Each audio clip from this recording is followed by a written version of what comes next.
नमस्कार दोस्तों, मैं रामू कुमार यादव एजुकेशन क्लासेस रामू में आपका स्वागत करता हूं। दोस्तों मैं जो हिंदी का प्रैक्टिस सेट चल रहा था उसका मैं दूसरा पार्ट यानी कि छठवां का दूसरा पार्ट लेकर आ गया हूं। इससे पहले मैंने छठवां का पहला वीडियो बना चुका हूं और उसको अपलोड कर चुका हूं, उस वीडियो को देख लीजिएगा। ये हमारा दूसरा वीडियो है और इसमें भी हम 20 प्रश्न करेंगे। 21वें प्रश्न से स्टार्ट करेंगे इस वीडियो दूसरे वीडियो में। चलिए हम सीधे प्रश्न पर चलते हैं। अगर आप जूनियर सुपर टेट की तैयारी करते हैं तो इस वीडियो को जरूर देखिएगा, लाइक करिएगा, शेयर करिएगा चैनल को। अब चलिए प्रश्न नंबर 21 कह रहा है कि हरी घास पर क्षण भर किस कवि का काव्य संग्रह है। तो यह किस कवि का काव्य संग्रह है? तो यह है अज्ञेय जी का।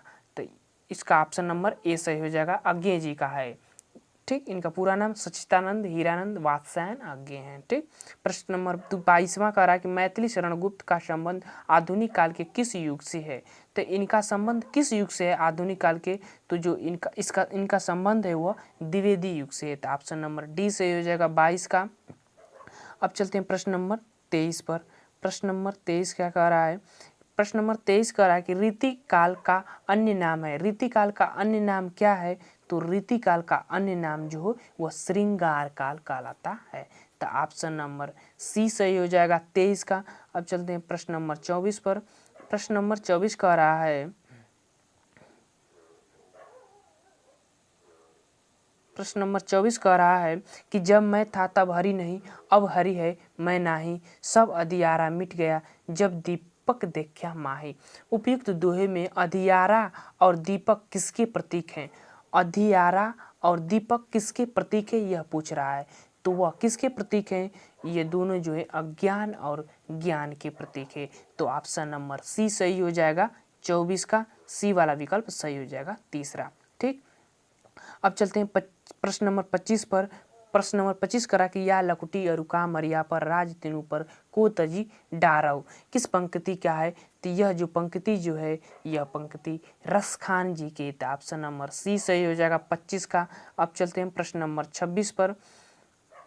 प्रश्न नंबर 26 कह रहा है कि हिंदी का कौन सा प्रेमाख्यान कवि एक नेत्र से वहीन था? कौन कवि थे जो एक नेत्र से वहीन थे?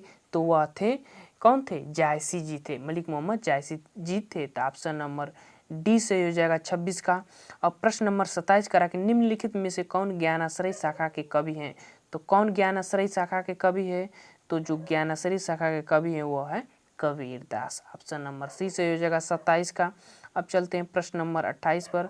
प्रश्न नंबर 28 कह रहा है कि कबीर ने समाज सुधार के अंतर्गत किसका उपदेश नहीं दिया? मतलब इन्होंने किसका उपदेश नहीं दिया था कबीरदास ने? तो इन्होंने जो उपदेश नहीं दिया था वह किसको नहीं दिया था? तो वह नहीं दिया था स्त्री पुरुष की समानता। ऑप्शन नंबर सी सही हो जाएगा 28 का। अब चलते हैं प्रश्न नंबर 29 पर।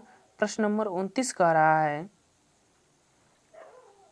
प्रश्न नंबर 29 कह रहा है कि निम्नलिखित में से कौन अष्टछाप कवि हैं? इनमें से कौन अष्टछाप कवि हैं? तो वह कौन है इसमें से कवि? तो अष्टछाप कवि की अगर हम बात करें तो इसमें से सूरदास हैं। ऑप्शन नंबर बी सही हो जाएगा 29 का। अब चलते हैं प्रश्न नंबर 30 पर। प्रश्न नंबर 30 करा है कबीरदास की भाषा कौन सी थी? तो जो कबीरदास की भाषा थी वह कौन सी थी? वह थी सुदक्कड़ी भाषा। ऑप्शन नंबर डी सही हो जाएगा 30 का। प्रश्न नंबर 31 पर चलते हैं। प्रश्न नंबर 31 कह रहा है कि बसही पक्षी बोलही बहुभाखा करही हुलास देखी के शाखा। प्रस्तुत पंक्ति के रचयिता कौन है? तो प्रस्तुत पंक्ति के अगर रचयिता की बात करें तो वह कौन है?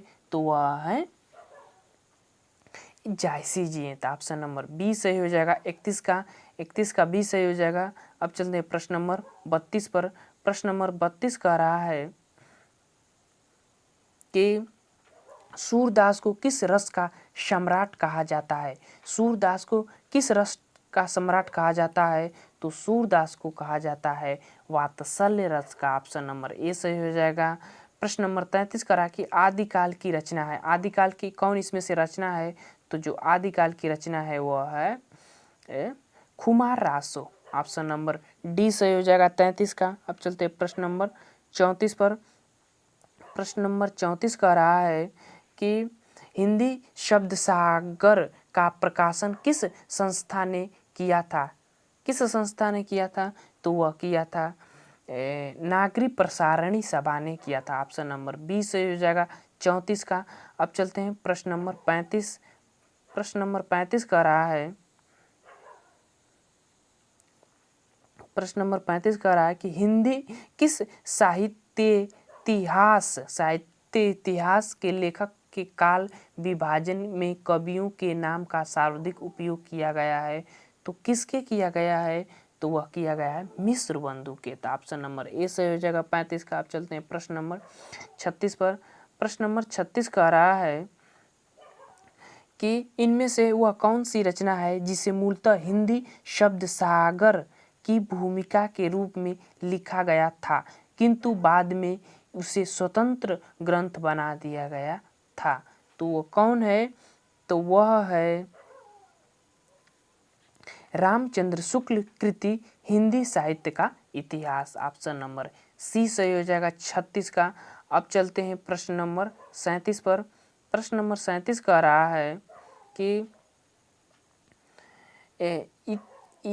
इस्तवार दला लिटरेत्यूर हिंदुस्तानी नामक हिंदी साहित्य के इतिहास ग्रंथ के लेखक का नाम है। तो यह किस लेखक की रचना है? तो यह जो रचना है यह गारसा द तासी की है। ऑप्शन नंबर ए सही हो जाएगा 37 का। अब प्रश्न नंबर 38 पर देखते हैं। प्रश्न नंबर 38 कह रहा है कि पंडित बनारसी दास द्वारा लिखित हिंदी की पहली आत्मकथा का नाम क्या है?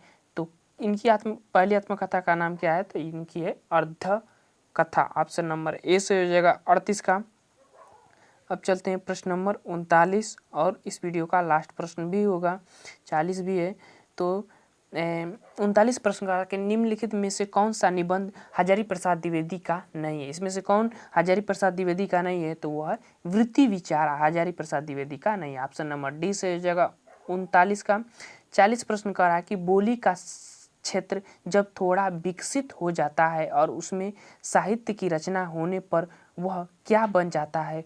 तो वह बन जाता है, जब उसमें साहित्य की रचना होने लगती है तो वह बन जाता है उपभाषा बन जाता है। तो ऑप्शन नंबर बी से हो जाएगा 40 का। तो ये थे हमारे 20 प्रश्न इस वीडियो का। ये हमारा दूसरा पार्ट था प्रैक्टिस सेट 6वां का और हमने 40 प्रश्नों तक कर लिए हैं। अब नेक्स्ट वीडियो हम 41 से स्टार्ट करेंगे। तो अगर आप जूनियर सुपर टेट की तैयारी करते हैं तो ये वीडियो आपको बहुत ही महत्वपूर्ण है। आप इस वीडियो को देखिएगा। वीडियो पसंद आए तो चैनल को लाइक करिएगा, शेयर करिएगा। तो चलिए दोस्त हम वीडियो को समाप्त करते हैं। Thank you for watching this video.